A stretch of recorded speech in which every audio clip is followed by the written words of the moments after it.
Mm. This is the highest gap on record. It sounds like your cost of living plan isn't working. The challenge for real wages is inflation.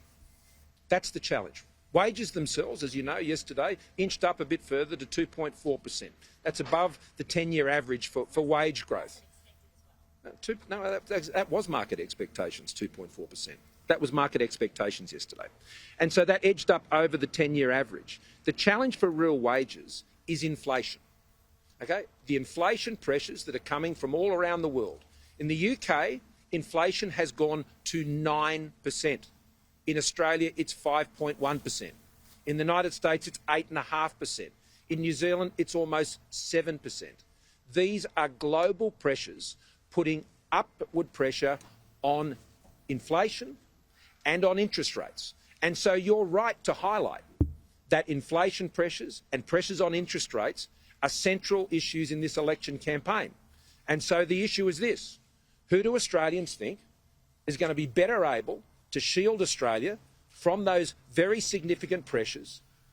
A government that has maintained a AAA credit rating through the course of a pandemic and brought unemployment down to the equal lowest level in 48 years? Or a Labor Party led by Mr Albanese, who's never done a budget, didn't even know what the unemployment rate and cash rate was a few weeks ago, and today, on a completely separate issue, doesn't even know whether the borders are open or closed. This guy doesn't know whether he's coming or going. I mean, if you don't even know whether your borders are open, you don't know what unemployment is, you don't know what the cash rate is, you've never done a budget, who are you going to trust to manage Australia's finances? And he won't even understand what his own costings are for his own policies.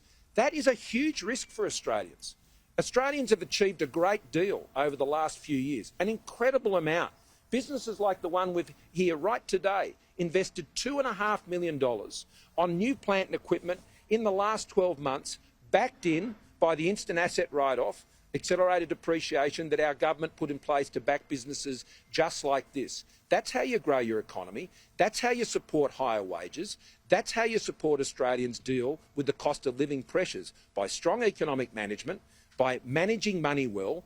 And all I know from Labor is every time they say, it'll be okay, we won't really do anything that will hurt you. And then they come in, they blow the budget, they put up taxes, and you always end up paying for it. When their wages aren't keeping up with the cost of living. So just let me understand your question. So No, I'm just going to repeat it.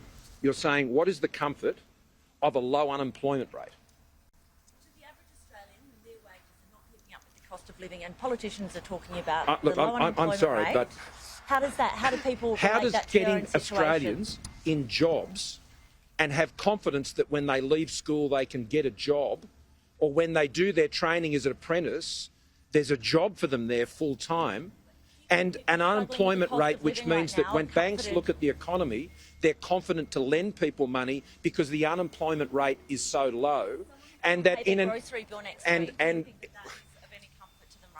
people being in jobs is the most important thing that economy needs. If you don't have a job, you don't have choices. You don't have choices. As a young person, young people's unemployment in this country today is 8.3%. Now, you know, that was double that during the course of the pandemic. And a young person, if they're not in a job by their early 20s, has a much higher likelihood of spending their entire life on welfare. So, no, I think getting unemployment down is incredibly important. It is actually the most important job a federal government has in managing the economy, is to get people into jobs. Now, it wasn't just me who said that. It was actually the Shadow Treasurer who said that.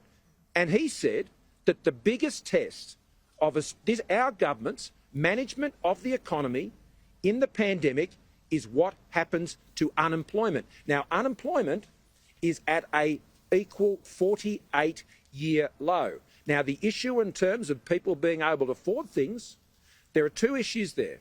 First of all, by turning the budget round by over $100 billion in the last 12 months, the biggest budget recovery in 70 years, a product of our economic plan means that we can extend that tax relief. We can provide the income support to those on pensions. And we've been able to halve the petrol tax. We're extending the Commonwealth Seniors Health Card. We're freezing the deeming rates. We're extending the arrangements for self-funded retirees on minimum drawdowns. All of this is helping people meet those daily costs of living.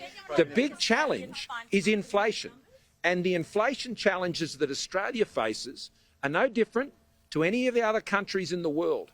But if you're sitting there looking at it today and you go, would I rather be in the UK where inflation is 9%? Would I rather be in the United States where it's 8.5%? Would I rather be in New Zealand where it's 7% and interest rates have gone up 125 basis points? Or would I rather be in Australia where unemployment is 4%, where inflation is at 5.1%, where youth unemployment is at 8.3%, and where we've seen particularly the number of hours worked increase? We've seen underemployment fall under our government from 7.4 to 6.3%. This is a record of economic management which is making our economy strong, because only through a strong economy can you have a stronger future.